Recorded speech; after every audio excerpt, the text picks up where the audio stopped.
pet acoustics, but it'd be nice to hear from you how you came up with the idea. I mean, I know that you're a composer, but I think it's great to see that you actually brought in your something in that space.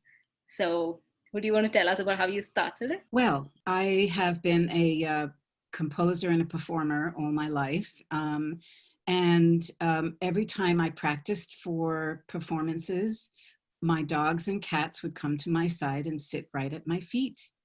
And one day, one of my cats, Osborne, was lost in our woods, and we called and we called and we called him.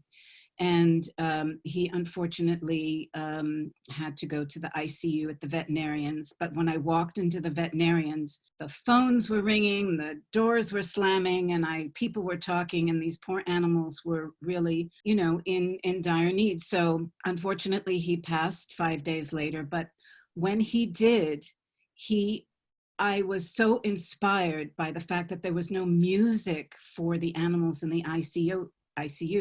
I started to compose music for animals to be soothed, just like all my animals were when I practiced my instruments.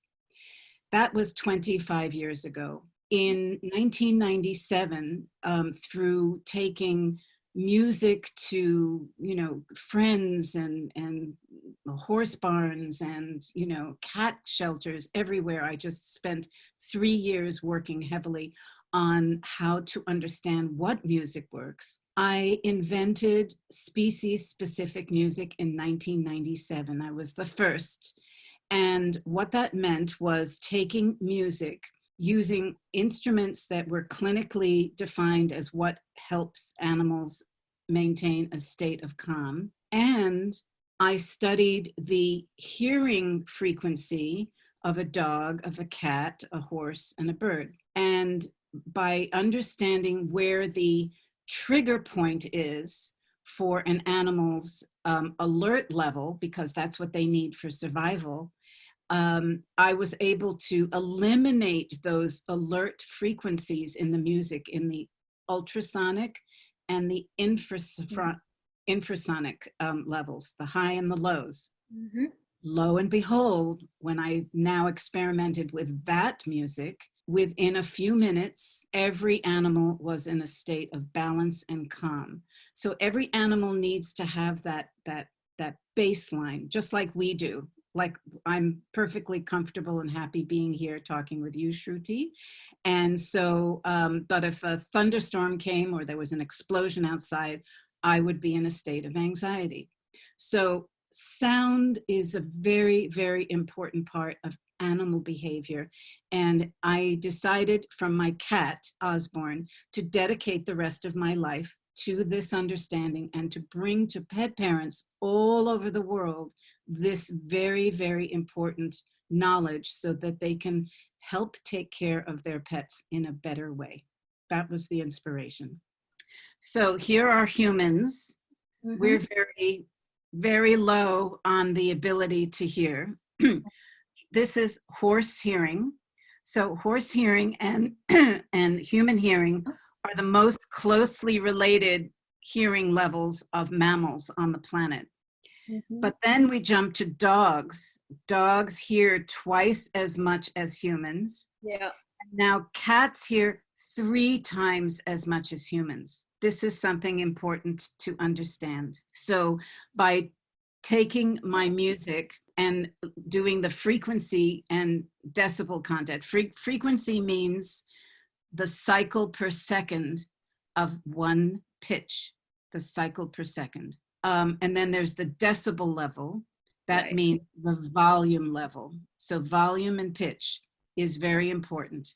So I modify the music for horses for this comfort range, for canines, this comfort range, and for felines in this comfort range. So as soon as a cat hears a certain frequency, it triggers hypervigilant behavior.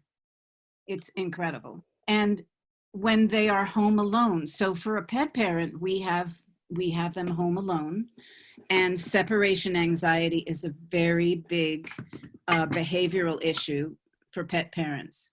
So what do you do to help modify their environment so that when you leave the house, that you know that when you come home, they will not have ripped the couch, pawed at the door, wood.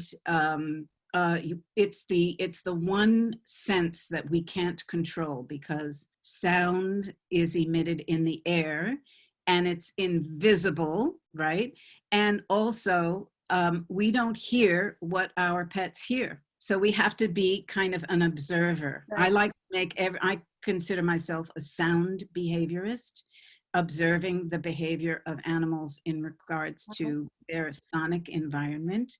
And my goal, I'm coming out with a book in a few months called What Oh, Dogs Hear. And I want to help everybody become a sound behaviorist. I hope that's a good beginning. of course it is. I mean, it's exciting because we come across so many dogs who have separation anxiety, and sometimes we don't even realize what to do, like what we used to do before. I mean, now for some reason, I think our boy he's now 4 years old, so we believe he's comfortable when he's alone.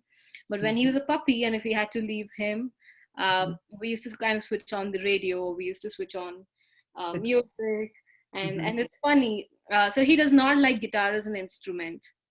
mhm, I have a cousin who's a music composer himself, mhm, and every time he plays the guitar, mhm, Charlie is not comfortable. Like he would just go around the house barking, and mhm. that's when we actually realized that he reacts to different kinds of music.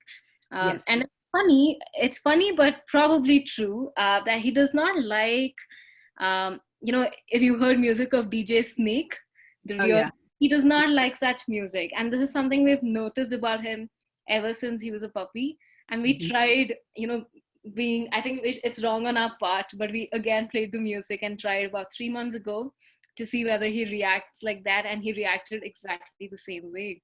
So, and whereas he's comfortable with slow music, he's comfortable with regional music that we have, which is in Hindi language. He's comfortable with all of that, but he's not okay with music which has a lot of beats, which has a lot of drums. It's nice to see how they react. Like we often hear pet parents say, "My dog or cat does not react to TV, does not react to music," uh, but it's nice to see them react. So for sound, for a dog or a cat, for example, and a horse, it what it is that the sound enters the ear, and here is the inner ear, and then there is a cochlea, which vibrates, that sends and stimulates the nerve, which activates the brain. So it's quite a process. If there is intense pressure in the ear, that is where you get the fight or flight behavior of a dog and a cat. So that's an amazing thing. So you don't know if your cat just heard an intense sound because we don't hear what they hear generally, but we can hear thunderstorms and fireworks. So in the old days, we used to have fireworks. We used to gather as a community and go to the town square, and they would have the fireworks and everybody'd celebrate. But I don't know about your country, but in our country, you can buy fireworks anywhere in a supermarket. And so now your next door neighbor has fireworks celebration, and your dog and cat are going crazy because it is frightful, that pressure, that bang. And there's also in fireworks, they have the canisters. Mm-hmm. There's a whistle that is in such a high frequency. There's three sounds to a fireworks. There's the heat buildup, then there's the whistle, and then there's a and so that is what an animal is hearing. So their world is very much affected by sound.